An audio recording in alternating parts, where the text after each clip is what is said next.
படத்தோட கதை என்னன்னு பார்த்தலாம். நம்ம ஹீரோ வந்து ஒரு மியூசிஷியன். அவர சுத்தி ஒரு பல மர்மமான கொலைகள்லாம் நடக்குது. அவர் எங்கெல்லாம் போறாங்களோ, யார் கூடலாம் பேசுறாரோ, அங்கெல்லாம் ஒரு கொலை நடந்துருது.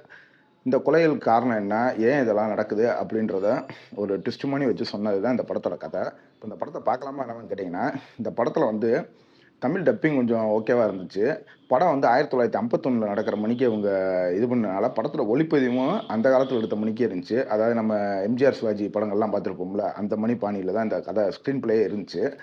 அதுதான் நமக்கு கொஞ்சம் இதா இருந்துச்சு. படத்துல ரத்தம் தெறிக்கிற காட்சியெல்லாம் இருக்கு. ஆனா, அதெல்லாம் ரத்தமா பூராங்க சிவப்பு கலர்ல தண்ணி தெறிக்கிற மாரி தான் இருந்துச்சு. அதெல்லாம் கொஞ்சம் மைனஸாவே இருந்துச்சு. ஆனா, படத்துல வச்ச ட்விஸ்ட் நல்லாவே இருந்துச்சு. ஒரு முக்கியமான குறிப்பு, இந்த படத்த வந்து நீங்க ஆன்லைன்ல டவுன்லோட் பண்ணி பார்த்தீங்கன்னா, ஃபேமிலியோட பார்க்க முடியாது. ஏன்னா, அடல்ட் கன்டென்ட் இருக்கு. நியூடிட்டியான சீன்ஸ்லாம் நெறையா இருக்கு.